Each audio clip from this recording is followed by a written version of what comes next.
एक समय की बात है, एक बौद्ध साधु अपने शिष्यों के साथ अपने आश्रम में रह रहे थे। एक दिन उनके शिष्यों ने उनसे पूछा, गुरुदेव, स्वामी जी, आपने जो संपूर्ण अपने जीवन को इस परम शांति और स्वयं से प्रभावित कैसे किया? बौद्ध साधु हंसते हुए उनके सामने बैठे और कहते हैं, एक बार एक नदी के किनारे एक बूढ़ी महिला बैठी थी जो एक लकड़ी का टोकरा ले जा रही थी। वह टोकरा बहुत ही भारी था और उस महिला की उम्र काफी ज्यादा थी।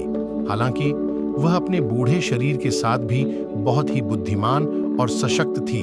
जब उसने टोकरा उठाने का प्रयास किया तो वह पड़ी और टोकरा गिर गया। फिर उसने फिर से प्रयास किया, लेकिन फिर टोकरा गिर गया। उसने इसे कई बार प्रयास किया, लेकिन हर बार वह टोकरा गिर जाता। इस दौरान एक युवक उसके पास आया और उससे कहा, दादी जी, क्यों नहीं आप मुझसे मदद मांगती हैं? महिला ने कहा, मेरे बेटे, मैंने स्वयं को सीखा है कि जीवन में सभी प्रकार की सामर्थ्य होनी चाहिए, और मैंने यह नहीं सीखा है कि असफलता का मतलब हार है। यह सुनकर युवक ने महिला की मदद की और साथ में टोकरा उठाया। बौद्ध साधु बोले, इस कहानी का सार क्या है? जीवन में असफलता का मतलब हार नहीं होता, बल्कि यह शिक्षा है कि हमें किसी भी स्थिति में स्वयं को प्रभावित और मजबूत बनाना चाहिए। हमें अपने आप पर नियंत्रण रखना चाहिए और हमें अपनी सामर्थ्य को पहचानना चाहिए। यही स्वाध्याय है, यही साधना है और यही संयम है। एक शिष्य अपने गुरु के पास आया और कहा, गुरुदेव, मुझे आत्मनियंत्रण नहीं होता। मेरा मन हमेशा चला रहता है। गुरु ने उससे कहा, तुम्हें सीखना होगा कि चुप्पी की शक्ति क्या होती है। फिर उसने उसे एक आधी घंटे के लिए एक चाय कप में पानी भरकर लाने के लिए कहा। जब वह शिष्य वापस आया तो गुरु ने उसे कहा, इसकी ध्यान से देखो कि कप के ऊपर क्या है।